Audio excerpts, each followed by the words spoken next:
Hi everyone, it's Niamh here and welcome to my art journaling page. Today we're going to be playing with bleeding ink backgrounds. Really simple technique using acrylic inks to create a permanent background. The first thing I'm doing is working in a watercolor page, and I've saturated the back with water, and then I'm just dropping in some acrylic inks. So these are inks from Jane Davenport, but you could certainly use gloss sprays from Dina Wakley in the same way. Any Liquitex, any acrylic inks that you've got, you can use in the same way. You could obviously use Dilutions inks and so on as well, but the reason I'm using acrylic inks is because I want something permanent on the page.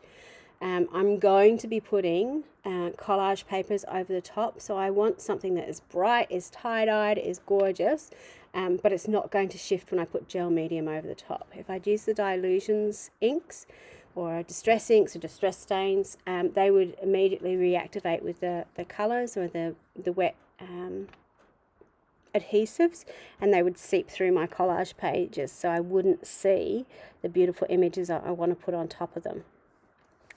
So if you didn't have fluid inks, I would highly suggest you use watered down acrylic paint. Would do the same job. May not flow quite as well, you need to get it fairly watery, but you would still get a really cool impression, so that would be another suggestion. So you can see I've got these gorgeous collage images. These are from from Natalie May Scrapbooking. I've got a whole new release of these gorgeous rainbow people and worlds and all sorts, which I really loved. So I'm just sort of gluing down the images itself. So I've got this gorgeous world as well. And that's the reason why I'd cut out the images and had this idea, and I wanted it to look like the colour was bleeding out from the world, which is why I left my colour a little bit high on the page. So it's not very often that I will sort of pre-think of a background, but for this one I had these images and had an idea of people coming out of it and the colour coming out of it. So it's, you know, happy accident. You can see also the reason I've used the inks in the background, because the colour is coming through on the images. It's sort of, you get that translucence of the colour coming through, which is really important. Now going in and popping some hair onto my figures. So I'm just using, again, some acrylic inks, watered down, because I wanted the colour to come from the background. I could have put coloured hair on them, but I really just wanted to have the colour from the background. So just painting on a little bit of hair in the background just to finish off the figures somewhat, and they make them look a little bit more complete. At each stage I am drying off what I'm doing, because when acrylic paint is dry, or acrylic inks, acrylic anything, it is permanent, so just be aware of that. For the hair, I am putting a little bit of a bluish tone to it, just to sort of highlight that blacky bluey sheen to that hair often gets to it. And it's a good colour to shade with often.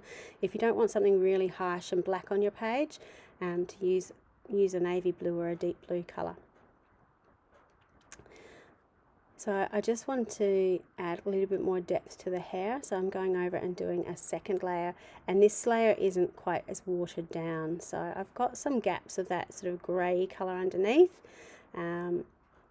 So you're getting these layers and sort of hair strokes through it. So the good thing about, like watercolours, you can build up layers really easily. So again, once that layer is dry, have a bit of a look at it. Then I'm going in with my watercolour pencils and adding a little bit of extra colour in the eyes with the white. I coloured their eyes to green before, putting in a little bit of a blush to it. Finally, I'm going to go and put in my text. So I want to have "Heal the World" written around my world, obviously. Thought it was appropriate at this stage in the world. And I love using foam stamps for this type of thing. Again, these are from Natalie May, because you can see where you're placing them really easily. you don't have the big blocks. They're a little bit more flexible to move around, which I really appreciate. Usually when you buy these, they come in a big plastic strip. I've just cut them into individual pieces. It works better for me, except for trying to find them. But you know, who doesn't love an alphabet jumble on the page? If you do find it doesn't print out all that well for you, the good thing is, because it's really closely cut, you can go back really easily and stamp it over and get a really close stamp. So I'm just using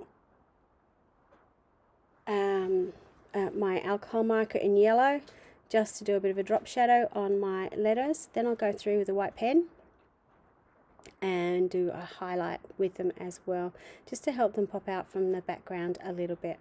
And it's a really great way to make your message really stand out.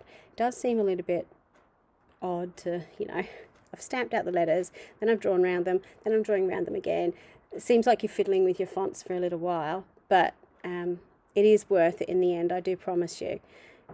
It does make a difference to your finished piece, so I would encourage you to do that. Finally, I'm going in with a little bit more on the girl on the right hand side. It's a series of 4 people called washi people, and down the bottom there's little strips of tissue washi. So I've decided that I needed to washi tape the other lady as well, so I've just stuck one of those washi strips across her nose, and then I decided I wanted to make some marquee letters just to help stand out from the background. So I'm just going in with my metallic chrome pen and doing some little dots on all my letters as well, just to finish it off and give that little glimpse of shine on the page.